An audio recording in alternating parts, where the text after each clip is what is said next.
গত এক বছরের বেশি সময় ধরে উত্তাল ভারতের উত্তর পূর্বাঞ্চলীয় মণিপুর রাজ্য। বিগত কয়েক মাস রাজ্যটি সাময়িকভাবে শান্ত থাকলেও সহিংস সংঘর্ষের জেরে সম্প্রতি আরও উত্তপ্ত হয়ে উঠেছে। তবে এরই মধ্যে চাঞ্চল্যকর তথ্য দিয়েছেন ভারতের মণিপুরের নিরাপত্তা উপদেষ্টা কুলদীপ সিং। খবর এনডিটিভির।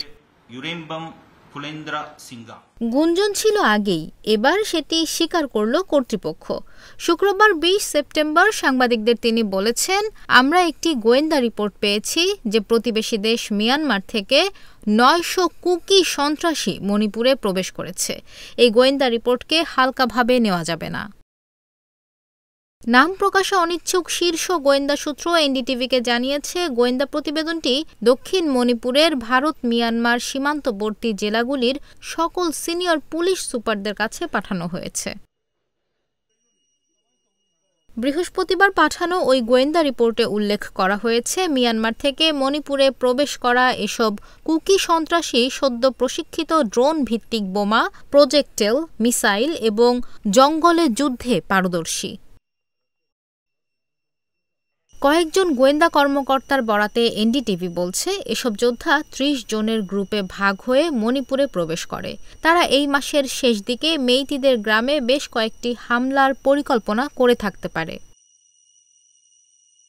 এই গোয়েন্দা তথ্য শতভাগ সত্য বলে শুক্রবার সংবাদ সম্মেলনে মন্তব্য করেছেন মণিপুরের নিরাপত্তা উপদেষ্টা কুলদীপ সিং। শ্রীলঙ্কায় প্রেসিডেন্ট নির্বাচনের ভোট গ্রহণ শুরু হয়েছে। স্থানীয় সময় শনিবার সকাল ৭টায় ভোট গ্রহণ শুরু হয়, শেষ হবে বিকেল ৪টায়। এর পরপরই শুরু হবে ভোট গণনা। আনুষ্ঠানিক ফলাফল পাওয়া যেতে পারে রোববার সকালে। ব্রিটিশ সংবাদ মাধ্যম বিবিসির প্রতিবেদনে এ তথ্য জানানো হয়।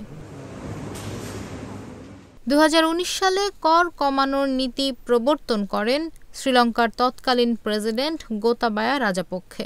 সেই সাথে করোনা মহামারীর প্রভাবে কমে যায় রেমিটেন্স প্রবাহ ও পর্যটন খাতের আয়।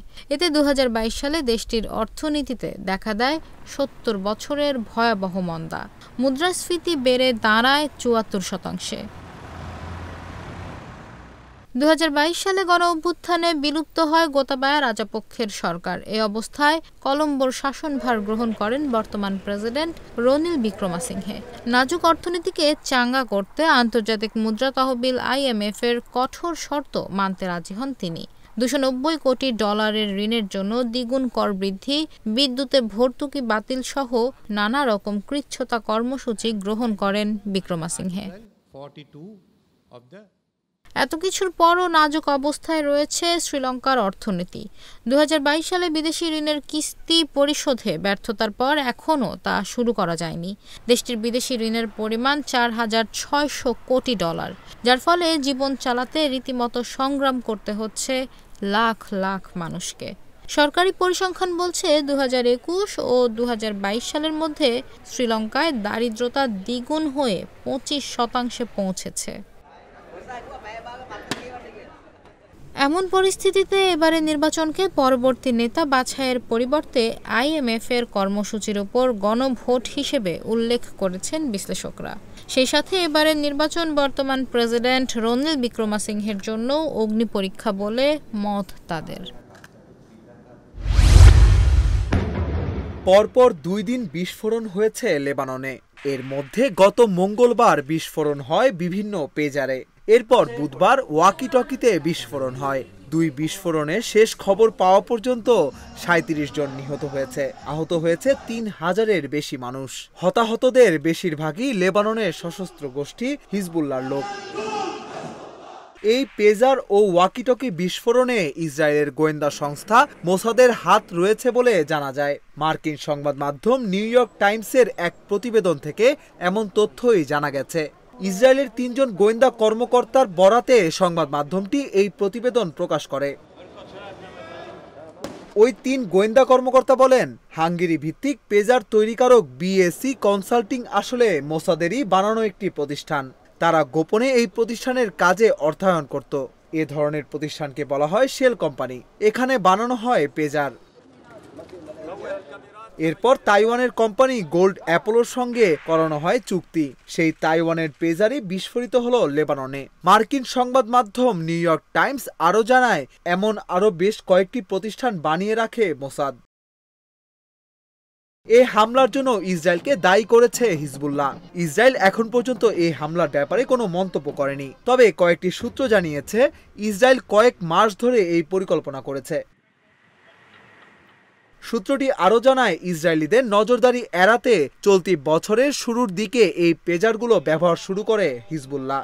তবে উৎপাদন স্তরেই মোসাদ এই ডিভাইসগুলোর মধ্যে একটি বোর্ড ঢুকিয়ে দেয়, যার মধ্যে বিস্ফোরক উপাদান ছিল। একটি কোড গ্রহণ করলে সেটি সক্রিয় হয়ে বিস্ফোরণ ঘটায়। এমনকি একটি কোডের মেসেজ পাঠানোর মাধ্যমে একসঙ্গে 3000 পেজার বিস্ফোরিত হয়।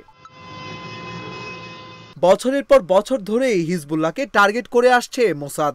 এর মধ্যে অন্যতম হলো সাইবার হামলা। এছাড়া বিভিন্ন যন্ত্রপাতি নিয়েও চক্রান্ত করে আসছে সংস্থাটি। এমনই অভিযোগ হিজবুল্লাহর প্রধান হাসান নাসরুল্লাহর। এবারও তিনি সেই কথাই বললেন। গত ফেব্রুয়ারিতে হিজবুল্লাহর প্রধান দাবি করেন, তার মোবাইলে আড়ি পেতেছে মোসাদ।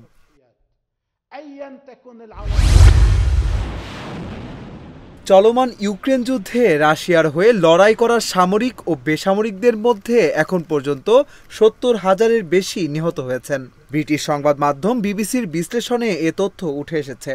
2022 সালের ফেব্রুয়ারিতে ইউক্রেনে সামরিক অভিযান শুরু করে রাশিয়া। এ যুদ্ধে রাশিয়ার হয়ে অংশ নিচ্ছেন দেশটিতে সামরিক বাহিনীতে যোগ দেওয়া অনেক স্বেচ্ছাসেবী এবং বেসামরিক নাগরিকও।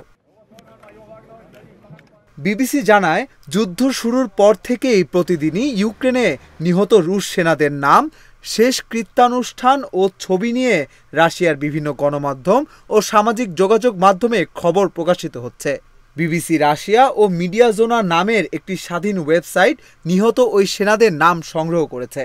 এছাড়া বিভিন্ন সূত্র ও সরকারি বিভিন্ন প্রতিবেদন থেকে তথ্য সংগ্রহ করা হয়েছে। পরবর্তীতে সরকারি কর্তৃপক্ষ ও নিহতদের স্বজনদের কাছ থেকে পাওয়া তথ্য যাচাই করেছে বিবিসি।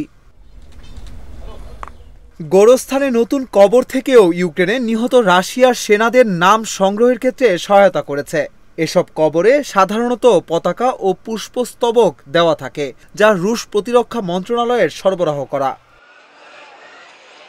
ইউক্রেনে নিহত 70,112 জন রুশ যোদ্ধার নাম শনাক্ত করতে পেরেছে বিবিসি। তবে নিহত সেনার প্রকৃত সংখ্যা আরও বেশি বলে ধারণা করা হচ্ছে, কারণ কিছু পরিবার তাদের নিহত স্বজনদের বিষয়ে বিস্তারিত তথ্য জানাতে সম্মত হয়নি। যাদের বিষয়ে তথ্য যাচাই করা যায়নি তাদের নাম নিহত সেনাদের তালিকায় অন্তর্ভুক্ত করা হয়নি। এছাড়া যারা রাশিয়ার দখল করা দোনেৎস্ক ও লুহান্স্কে নিহত হয়েছেন তাদের নামও যুক্ত করা হয়নি। ইউক্রেন যুদ্ধে নিহত রুশ সেনাদের মধ্যে 13,781 জন স্বেচ্ছাসেবী, যা নিহতের সংখ্যার প্রায় 20%। যুদ্ধে অংশ নেওয়া রুশ সেনাদের মধ্যে রয়েছেন অপরাধীরাও, যারা সাজা মওকুফের বিনিময়ে যোগ দিয়েছেন। নিহত রুশ সেনাদের মধ্যে তাদের সংখ্যা 19%, আর সেনা সদস্য ও সাধারণ বেসামরিক নাগরিকের সংখ্যা 13%।